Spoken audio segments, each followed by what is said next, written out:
ilmu, maka Allah akan mudahkan langkahnya ke surga Allah Subhanahu wa Ta'ala. Maka orang yang rajin duduk di sini ciri-ciri penduduk surga. Alhamdulillah.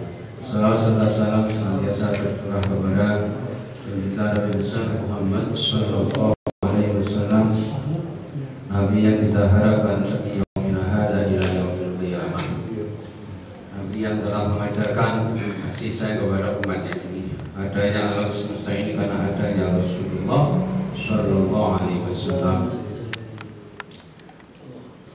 Umat terdahulu kalau buat maksiat langsung diadab oleh Allah Subhanahu. Bahkan nabinya yang minta. Tapi kalau Nabi Muhammad itu umatnya kelakuannya kayak sama Nabi kayak apa, jahatnya kayak Nabi sama aja, maka Allah gak akan adab umat tersebut. Wa kana Allahu liyu'adzibahum wa anta fihim. Allah tidak akan mengadab suatu kaum selagi di situ masih ada Rasulullah. Kelakuan orang kafir Quraisy Mekah itu Nabi kayak apa? Begitu kejam, ya, begitu sadis. Tapi tidak diadab-adab. Bahkan ketika dikejar sudah malaikat menawarkan bantuan, tapi enggak. Bainahum qaumil la ya'lamun, mereka adalah kaum yang tidak. Maka tumbuhkan kasih yang ada di kita, maka makhluk yang mulia dari langit akan menjadi pada diri kita. Jemaah selamat yang dirahmati Allah Subhanahu wa Ta'ala. Quran itu hampir setengahnya isinya cerita. Isinya cerita. Cerita Fir'aun ini, ya, yang diceritakan buruknya baiknya. Fir'aun ini cerita Quran baik atau buruknya? Buruknya. Maka kalau ada orang kafir mati, boleh diceritain buruk-buruknya. Tapi orang mukmin nggak boleh. Yang boleh yang baik yang diceritakan. Gitu. Kalau udah meninggal kafir atau mukmin, itu nggak boleh ceritakan burukannya, harus sudah mati. Kalau kafir sih nggak apa-apa, kalau mukmin nggak boleh. Tapi kalau cerita kebaikan tentang orang mati masih boleh. Uzkuru ya mahasina mautikum. Sebutlah kebaikan-kebaikan orang mati di antara kalian. Maka berdasarkan ini, ya, kalau dia orang kafir boleh diceritakan keburukan, karena Fir'aun itu sendiri keburukannya. Tahu Fir'aun Pak?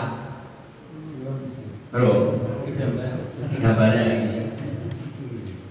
Fir'aun itu kurang lebih, ya kalau terkenal Ramses II, 3000 tahun sebelum Masehi, yang sejaman dengan Nabi Musa.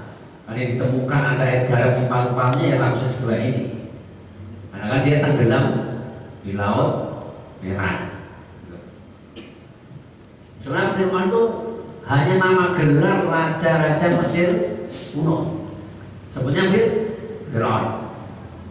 Nah, kalau Fir'aun yang sejaman dengan Musa itu namanya Ramses II, anaknya Pelompek gitu. Seperti itu.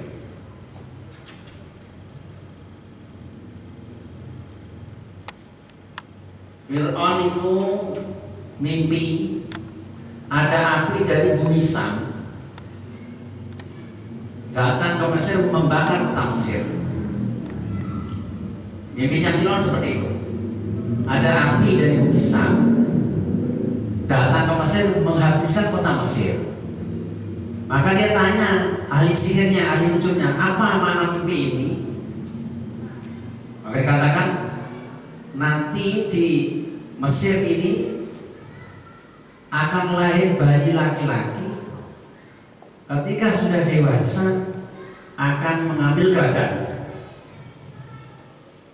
Maka namanya Fir'aun, raja berkuasa, buat peraturan atau sekarang dekret, setiap bayi laki-laki yang lahir harus dibunuh.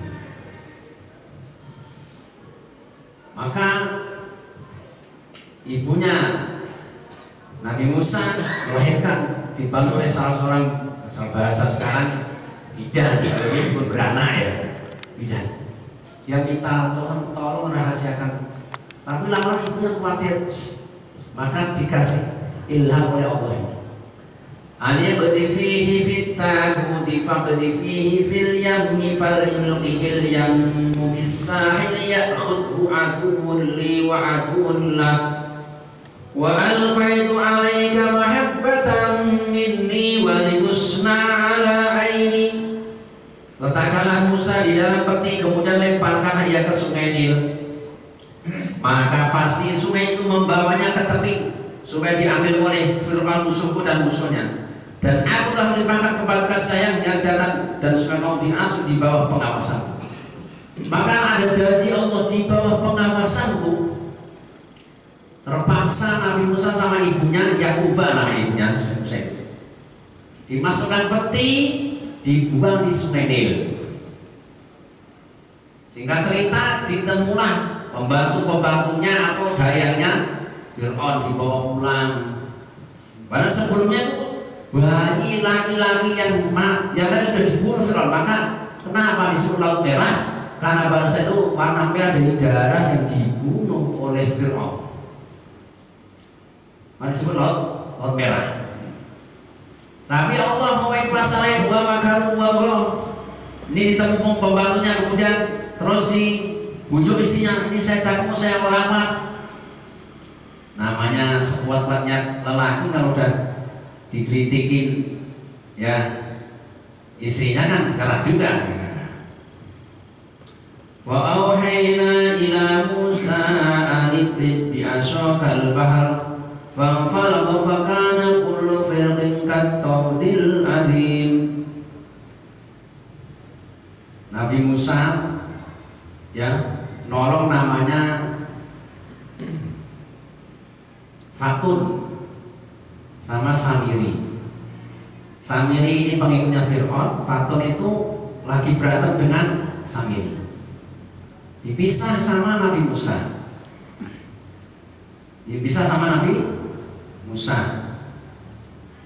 Nggak sengaja ketonjol Musa mati. Karena Nabi Musa itu kekuatannya 1/20. Singkat itu terus akhirnya Nabi Musa ini ya lari Pak. Maka kamu wahai Musa, pukul laut itu dengan tongkatmu, maka terbelah laut itu dan setiap belahan seperti gunung yang besar. Akhirnya menangkap bahwa Allah mengancam Musa dan menunjukkan jalan keluar dari bahaya yang mengancam itu. Musa diperintahkan untuk memukul tongkatnya ke laut sehingga ke laut itu terbelah dan membentuk jalan yang akan dilalui setiap keturunan Bani Israel. Setiap belahan dari jalan itu merupakan gunung besar dan tinggi serta membentuk jalan yang kering dan bisa dilalui Bani Israel. Sebagai firman Allah tanya. Padahal apa hubungannya Pak? Tongkat dengan laut apa?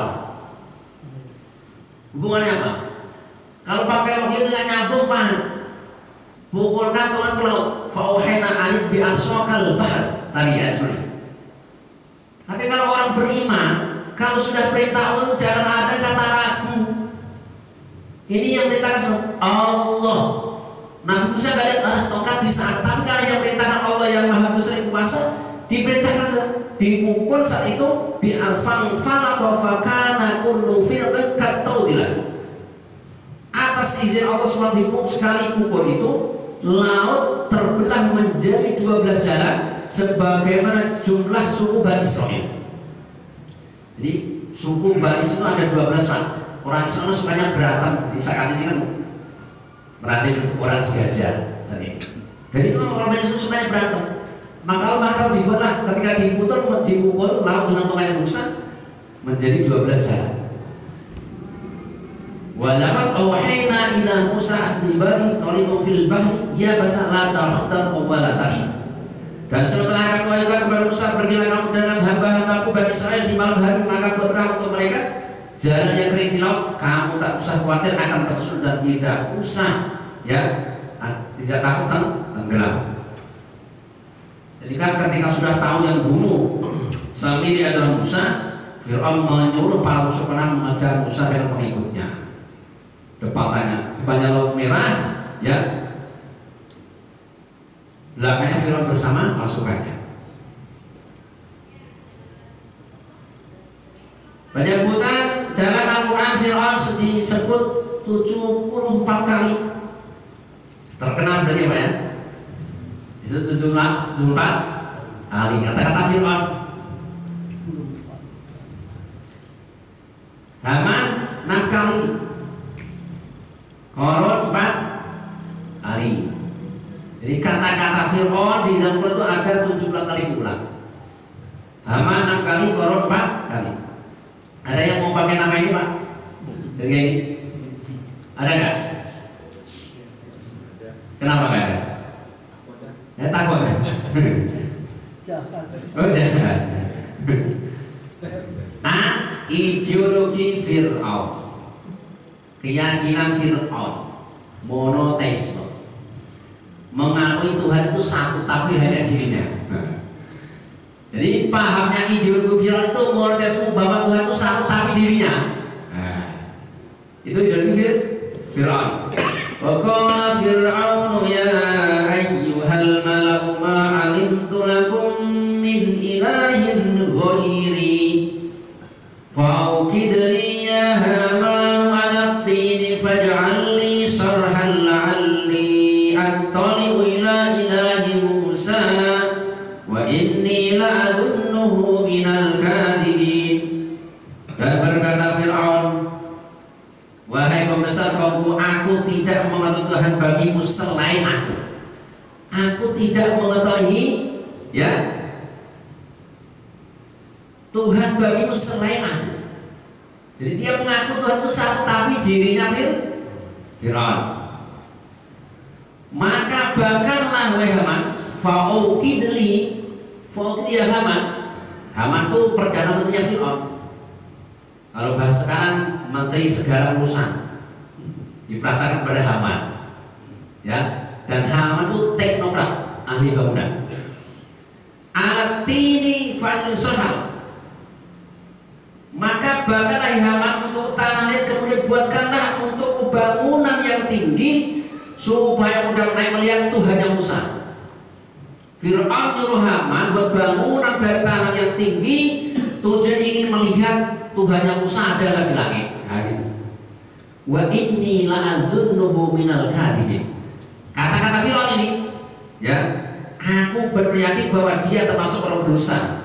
Kata Fir'aun, Nabi Musa itu pendusta, gitu. Maka untuk membuktikan bahwa Tuhannya ada di langit, dia nyuruh perdana menteri Haman membuat bangunan dari tanah yang tinggi.